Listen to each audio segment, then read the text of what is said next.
할렐루야. 우리 옆 사람과 인사하겠습니다. 참 잘오셨습니다. 네, 잘오셨습니다. 자, 아브라함의 종 엘리에셀은 중매인으로서 아브라함의 고향 나홀의 성에 이르렀고 기도로 하나님의 인도하심을 구하였습니다. 그래서 성도는 범사에 잘 되는 일에 혹은 평온할 때에도 하나님의 인도하심을 받기 위하여서 기도하며 나아가야 하는 것입니다. 그리고 개인의 그 기도는 개인의 욕심을 채우는 기도가 아니라 하나님의 마음으로 하나님의 뜻에 합한 그러한 기도가 우리의 인생을 인도하게 하는 그런 기도가 됩니다.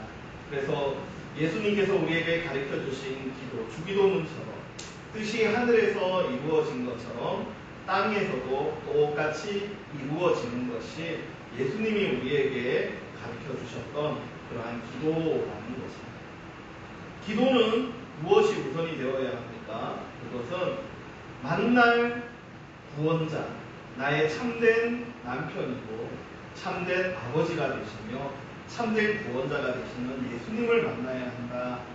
그래서 그 만남의 장소는 우물이며 신약에 와서는 하나님께서 우리에게 파주신 교회이다 라는 것을 우리가 지난 시간에 살펴봤습니다. 오늘 본문은 엘리에셀이 리브가를 만났고 그녀의 인도함을 받아서 리브가의 집에 들어가서 아버지 부두엘과 오빠 라반에게 리브가를 택하여 아브라함의 아들 이삭의 아내로 데려가기를 허락받는 그러한 장면을 오늘 본문 속에서 보여줍니다.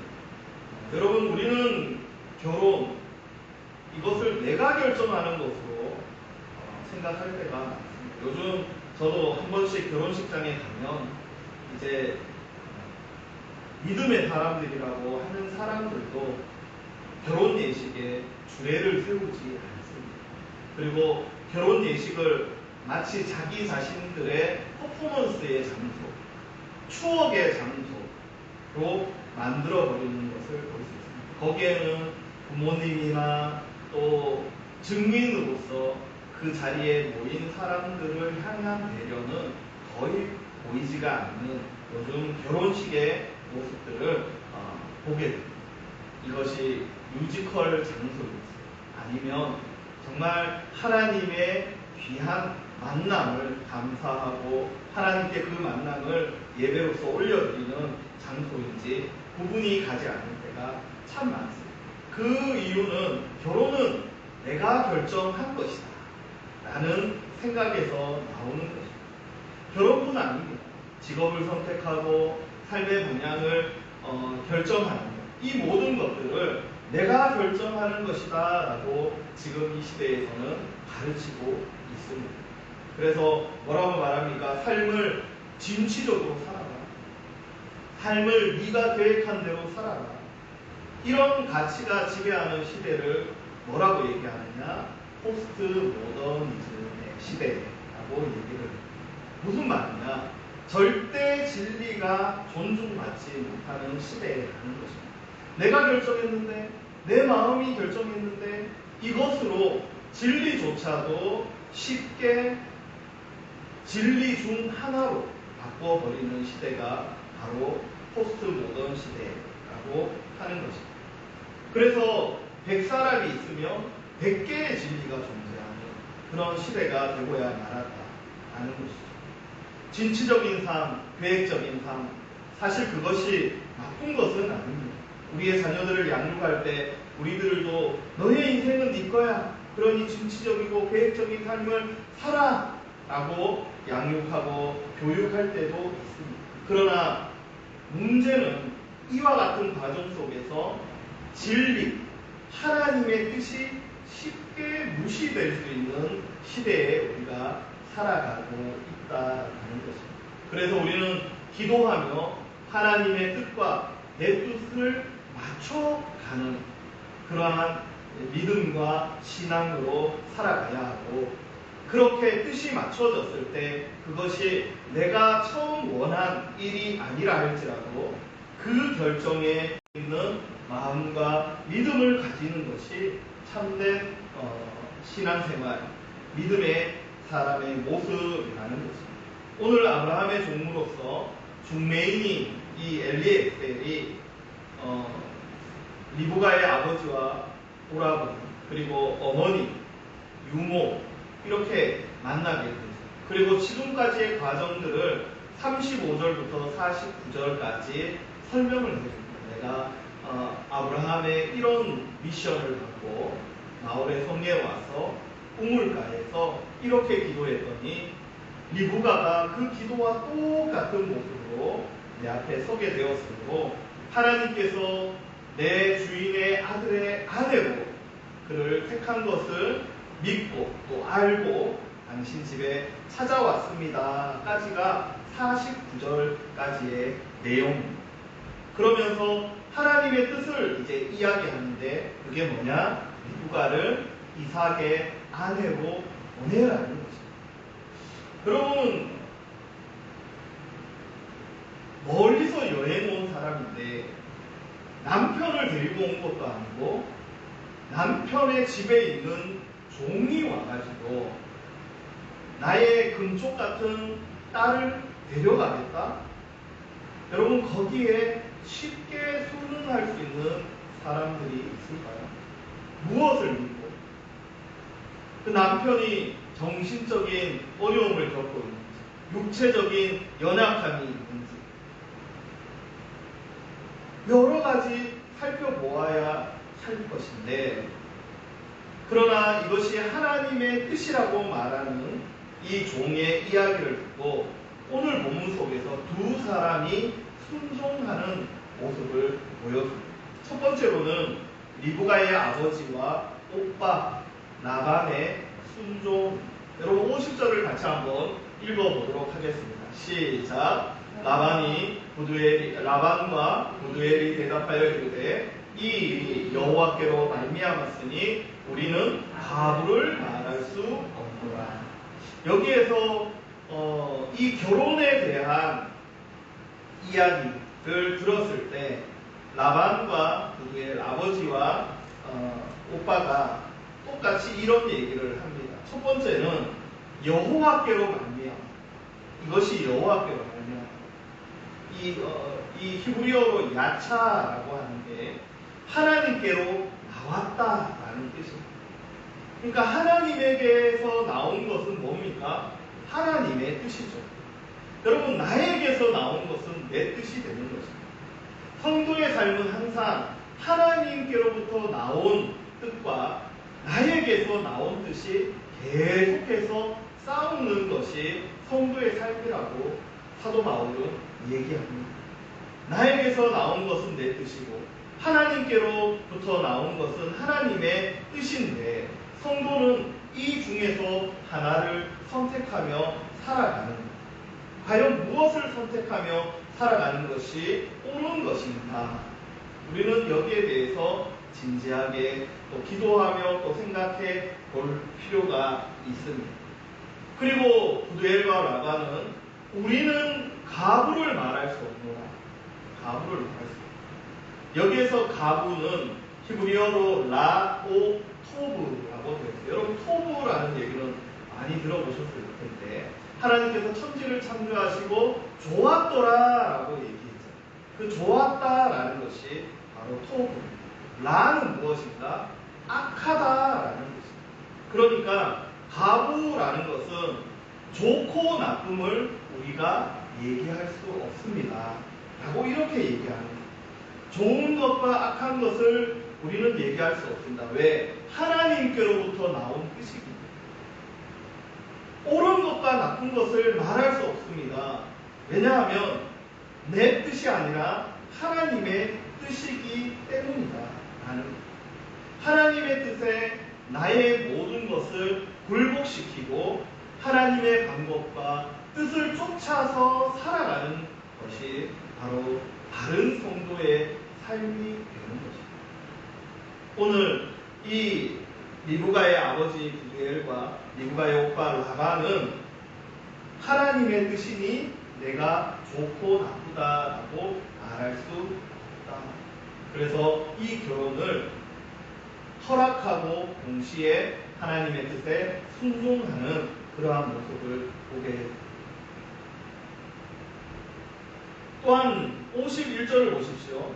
리브가가 당신 앞에 있으니 데리고 가서 여호와의 명령대로 그를 당신의 주인의 아들의 아내가 되게 하사. 여러분, 오늘 중매인이 이 일을 무엇으로 여기고 아버지와 그리고 오빠가 이 일을 무엇으로 여기고 있냐 하면 여호와의 명령으로 여기고 있습니다. 여러분, 몇 주 전에 우리가 아브라함이 이삭을 제물로 바치는 사건을 우리가 바라보면서 원문을 우리가 좀 살펴봤습니다.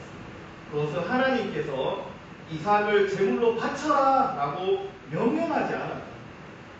원문은 하나님의 원함이었어요. 청유였어요. 너 이삭을 제물로 나에게 바칠 수 있니? 너에게 그런 믿음이 있니? 네가 나를 그렇게 경외하고 있니? 혹시 네가 그것을 할 수 있느냐라고 하나님께서 아브라함에게 물어보았고 청유하였을 때 아브라함의 대답이 뭐였냐면 몸으로 보여줬다는, 행동으로 보여줬습니다. 그래서 이삭을 데리고 모리아 땅으로 가서 이삭의 목에 칼을 꽂기 직전까지 멈추지 않는 아브라함의 모습을 봤습니다. 왜 그렇습니까? 하나님의 권위의 소리를 아브라함은 하나님의 명령으로 받았습니다. 그것이 하나님의 뜻이고 마음이라는 것을 아브라함이 알았다는 것입니다. 오늘도 마찬가지입니다. 이 결혼 명령으로 된 것 아닙니다. 우리 24장 초반부와 중반부를 살펴보면 이 여자가 오지 않으면 포기하고 와라. 이것이 아브라함이 종에게 맡긴 사명이었습니다. 억지로 이삭을 데려가거나 억지로 그 여인을 데려오지 마라. 하나님의 뜻대로 되어야 하는 것이기 때문에 그들이 의지를 가지고 하는 것 되지 않게 하라. 그런데 오늘 리브가를 보내는 아버지와 오라버니가 이렇게 얘기합니다. 여호와의 명령대로. 이것이 하나님의 뜻이다. 하나님의 방향이다 하는 것입니다. 여러분, 순종은 이렇게 이루어지는 것입니다. 하나님께서 득달같이 너 이거 해! 라고 했을 때 비로소 우리가 억지로 하는, 마치 우리 아이들이 정말 하기 싫은 일 앞에서 엄마 아빠가 무서워가지고 억지로 하는 것처럼 순종하는 것은 순종이 아니라 너 이제 들어가서 공부하는 거 어때? 라고 얘기했을 때 자녀들이 그 아버지와 어머니의 마음을 알고 그것을 명령으로 여기고 가서 공부하면 그것이 바른 순종이 되는 것입니다. 오늘 보니까 하나님의 권함, 하나님의 청유함이 여호와의 명령으로 그들에게 다가왔다. 그래서 그들은 순종할 수 있습니다. 무엇에 순종합니까? 하나님으로부터 나온 것, 하나님의 뜻에 순종할 수 있게 되는 것입니다. 여러분 58절을 보십시오. 58절 같이 한번 읽어보겠습니다. 시작. 리브가를 불러 그에게 이르되 내가 이 사람과 함께 가려느냐. 그가 대답하되 가겠나이다. 리브가도 신랑을 본 것도 아닙니다. 신랑이 어떤 사람인지에 대해서 들은 것도 아닙니다. 그런데 오늘 리브가는 뭐라고 얘기합니까? 지금 가겠다. 믿음의 사람은 하나님의 말씀과 그 뜻에 즉각적으로 순종하며 나아갑니다. 여러분, 순종적인 사람은 참 순종을 잘할 거야. 그래서 사람들의 성향 중에서 MBTI 같은 것도 순종적인 성향을 가진 사람들도 있습니다. 그렇다면 하나님께 택함을 받은 사람들은 다 그런 성향의 사람 아니거든요. 여러분, 베드로를 보십시오. 어디 순종하는 성향입니까? 바울을 보십시오. 누군가에게 굴복하는 성향입니까? 아니에요. 바울은 자기의 뜻을 세우고 추진해 나가는 주도적인 사람. 하나님은 그를 선택했습니다. 그러니까 순종은 그냥 약한 사람들을 얘기하는 것이 아니라, 순종은 성격이 아니라 순종의 시작이 무엇인지를 우리가 바르게 알아야 합니다. 마태복음 16장 24절 한번 띄워봐주세요. 다시 한번 읽어보겠습니다. 시작. 이에 예수께서 제자들에게 이르시되 누구든지 나를 따라오려거든 자기를 부인하고 자기 십자가를 지고 나를 따를 것이니라. 아멘. 여기에서 보면 자기를 부인하라고. 그러니까 순종은 순종적인 사람도 자기를 버려야 돼. 그래야 하나님께 순종하고요. 주도적이고 고집이 센 사람도 자기를 하나님 앞에서 부인해. 나는 없습니다. 오직 내 안에 하나님만 있습니다. 라고 고백할 때에 우리가 비로소 예수님의 뒤를 따를 수 있다. 이 마태복음 16장의 배경이 무엇입니까? 예수님의 제자들이 예수님을 지금까지 따라왔던 이유와 목적은 분명합니다. 그것은 예수님의 능력, 그리고 예수님의 인기, 능력과 인기에 힘입어서 어떻게 하기를 원했습니까? 많은 군대를 모집하는 것이 제자들의 목표였습니다. 그리고 그렇게 집약된 힘으로 말미암아 당시 이스라엘을 점령하고 있었던 로마와 로마군을 물리치는 것입니다. 그리고 그곳에 다시 다윗의 나라를 그들이 세우는 것. 이것이 제자들이 가지고 있었던 예수님을 따르는 목적이었어요. 바로 자기 뜻이었어요. 그럴 때 예수님께서 제자들에게 얘기하는 거예요. 자기를 부인해야만 나를 따르겠다. 너희들이 가지고 있는 플랜, 모든 계획들을 다 부인해야 된다. 그리고 나의 계획 속으로 너희들이 들어와야 된다. 자기 부인이라는 헬라어 아파르네오마이라는 것인데, 이것은 내 것이 아니라고 부인합니다. 내 것이 분명함에도 이게 핸드폰이 내 건데 예수님이 그거 네 거 아니야 라고 말하면 이거 내려놓는 것이 순종이요 자기 부인이다. 내 뜻을 포기한다라는 의미로서 아파르네오마이라고 하는. 그러니까 예수님을 따르는 제자는 능력제가 아닙니다. 절대로 능력제가 아닙니다. 예수님을 따르려고 했던 서기관이나 이런 사람들이 있었잖아요. 그때 예수님이 완곡하게 거절합니다. 내가 나 따라가면 잘 것도 없고 먹을 먹지도 못해. 이 얘기가 뭡니까? 오지 마라. 예수님을 따르는 제자는 지식순도 아니고 인맥순도 아니고 외모순도 아니라 자기를 부인하는 자들, 바로 순종하는 사람. 오늘 이 아브라함의 아들 이삭의 결혼이 무엇으로 이루어지고 있느냐 하면 하나님의 뜻에 순종하는 것으로 이루어집니다. 그러니까 성도가 하나님의 인도함을 받기 위해서는 제일 먼저 나는 없고 하나님의 뜻만 있습니다. 이것이 바로 하나님 앞에 인도받는 우리의 삶이 되는 겁니다. 아브라함, 이삭의 결혼도 그렇게 인도함을 지금 받고 있는 것입니다. 많은 사람들이 하나님을 믿으면서 자기 부인이 되지 않기 때문에 신앙에 문제가 발생한다는 것. 하나님의 뜻에 순종하지 않고 나의 뜻대로 오히려 하나님을 이끌어.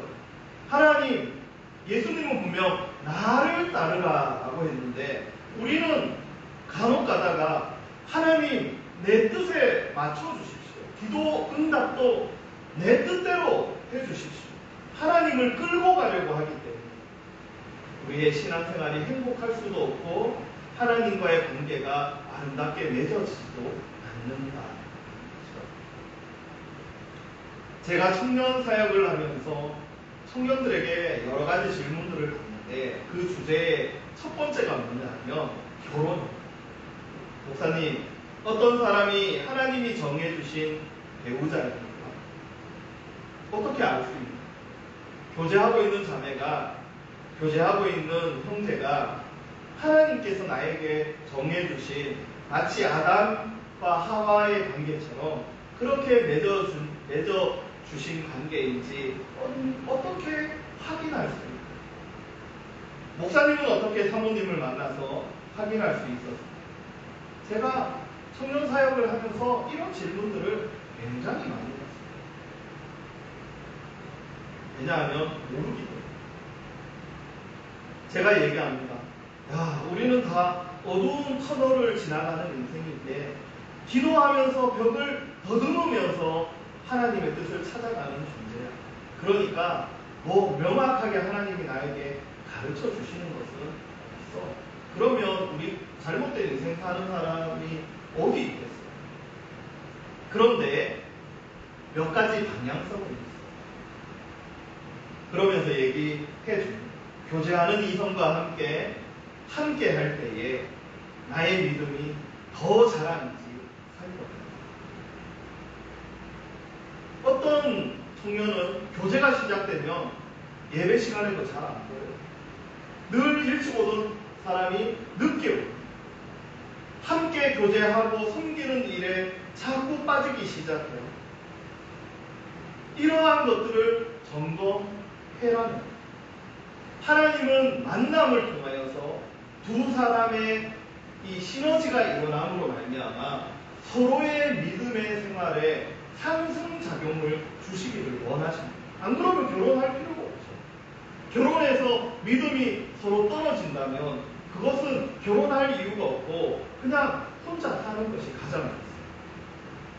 그런데 나의 믿음이 더 자라고 있는지, 나의 신앙생활이 더 나아가고 있는지, 아니면 예배도 한 번씩 빠지고 공동체를 섬기는 일에 자꾸 뒷걸음질하고 하나님 앞에 드리는 일에 박하고 이런 것들을 점검하고, 그래서 교제하면서 A 코스로 잘 가고 있는지 아니면 내가 자꾸 B 코스로 빠지고 있는지를 정직하게 점검합니다.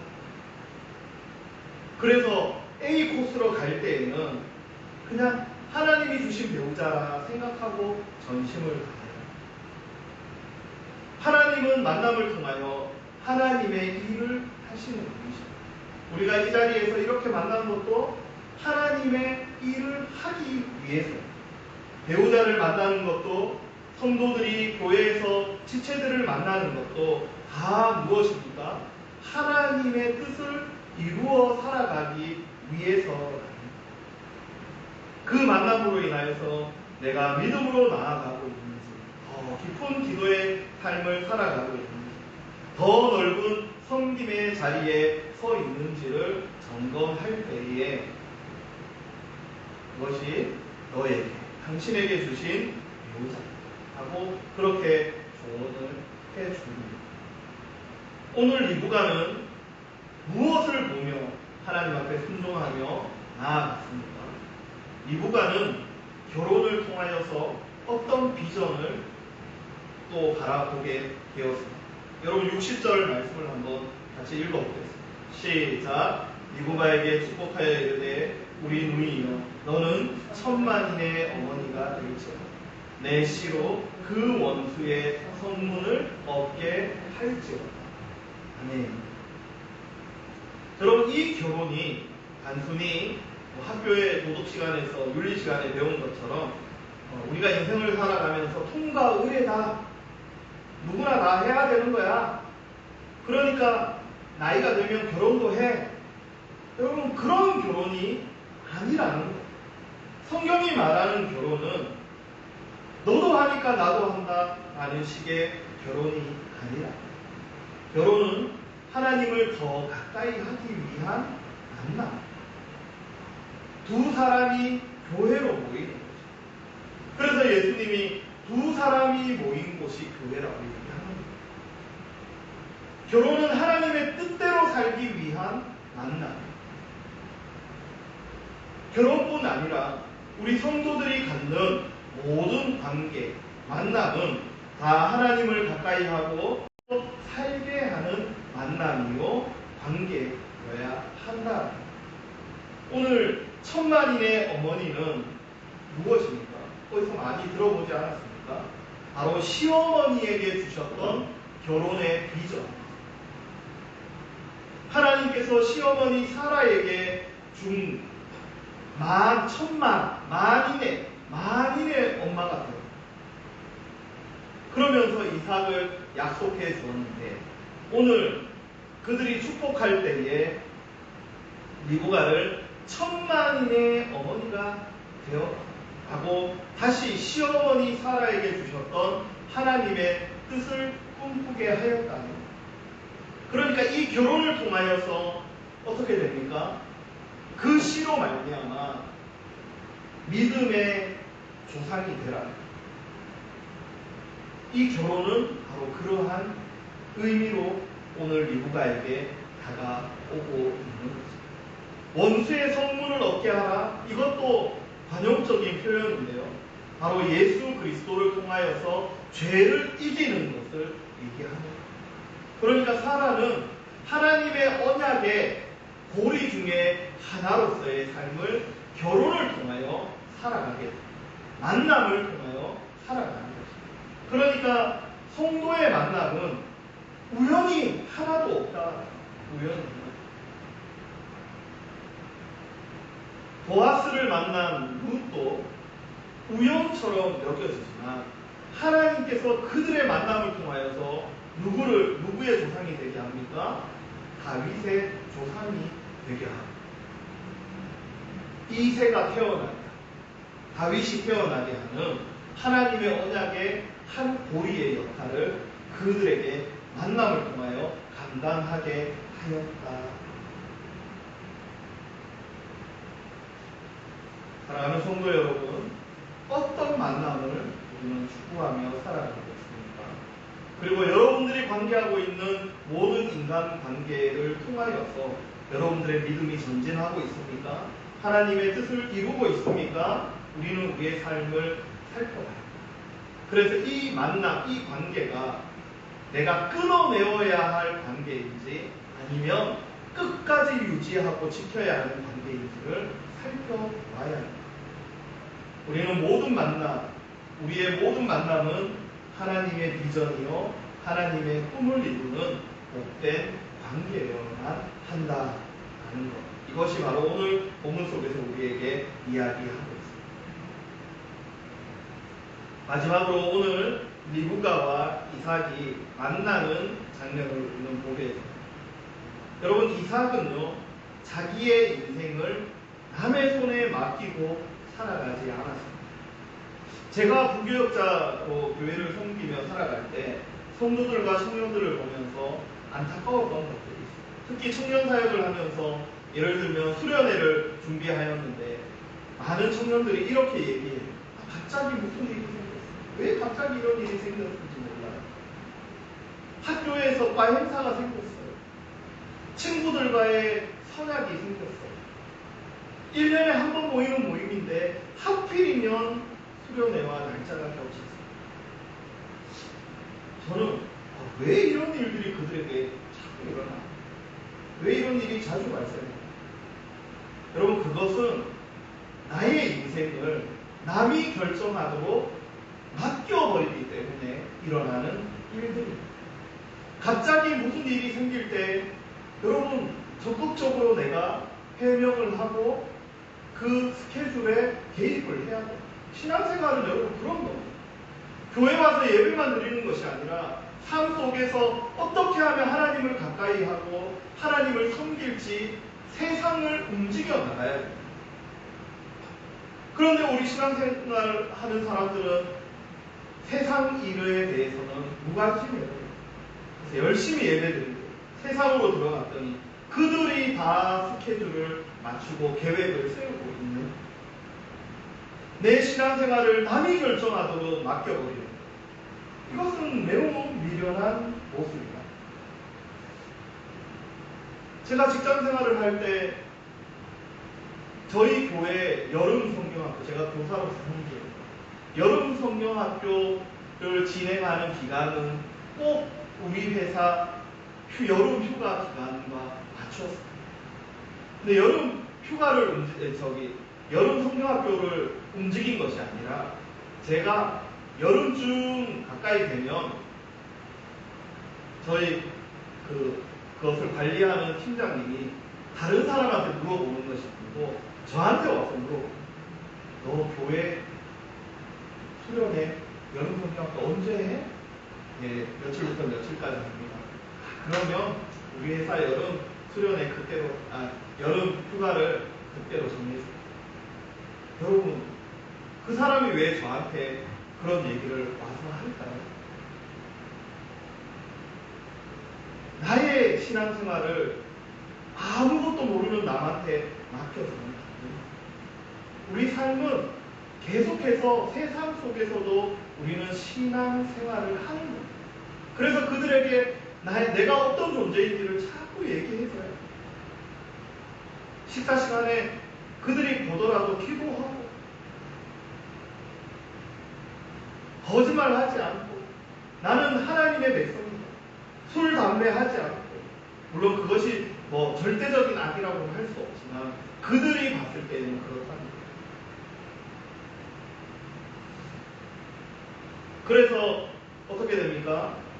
신앙생활, 섬기는 생활, 이것에 큰 어려움이 없이 직장생활을 할 수 있었다.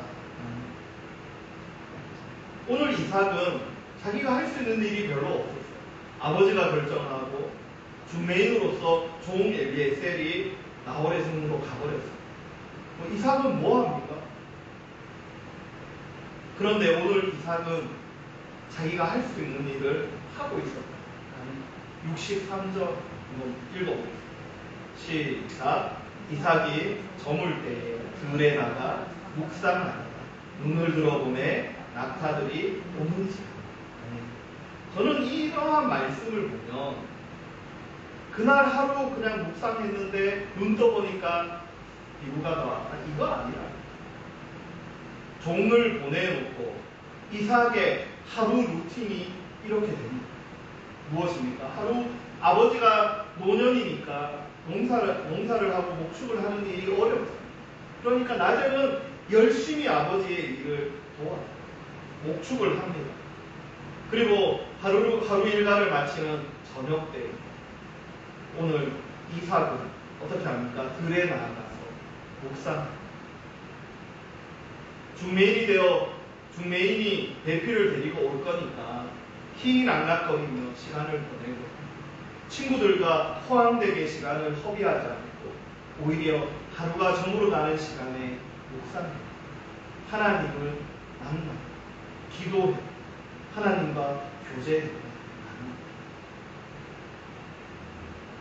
이삭은 자기 인생을 종에게 맡기지 않았어요. 내던지지 않았어요. 하나님께 기도하며 하나님을 붙잡고 하나님의 은혜를 구했어요. 엘리에셀의 기도와 이삭의 기도, 다른 기도였을까요? 하나님으로부터 나온 뜻대로 기도해요. 그래서 이삭은 묵상 중에 인생 가장 귀한 만남을 가졌어요. 어떤 사람은 술집에서 만나, 어떤 사람은 당구장에서 만나, 어떤 사람은 노래방에서 만나, 어떤 사람은 인터넷 안에서 만나. 그런데 오늘 이삭은 하나님을 묵상하는 중에 배우자를 만나. 우리는 어떤 모습으로 우리 인생을 준비하고 있습니까?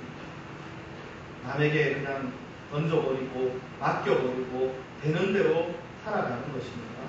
오늘 이삭이 묵상 중에 리브가를 만난 것처럼 우리 인생도 남편 대신 예수님, 예배 중에, 말씀 중에, 기도 중에 그렇게 만나기를 축복합니다. 말씀의 결론을 맺겠습니다. 엘리에셀은 기도했고 오늘 하나님은 인도하셔서 그들의 순종을 통하여서 리브가에게 천만인의 어머니라는 비전을 품는 결혼을 허락해 주셨습니다. 또한 이삭은 묵상 중에 또 나아오고 있는 리브가를 만났습니다. 그리고 세상에 이런 복된 만남이 없다. 우리가 어떻게 살아가고 어떻게 인생을 준비하며 살아가야 하는지를 그들에게서 우리는 보게 되는 것입니다. 하나님의 은혜와 복이 순종의 사람에게 임하듯이 저와 여러분들의 삶이 하나님 앞에서 자기 부인과 순종으로서 하나님의 은혜와 복이 우리의 삶 그리고 여러분들의 모든 삶으로 이어지기를 주님의 이름으로 축복합니다. 우리 이 시간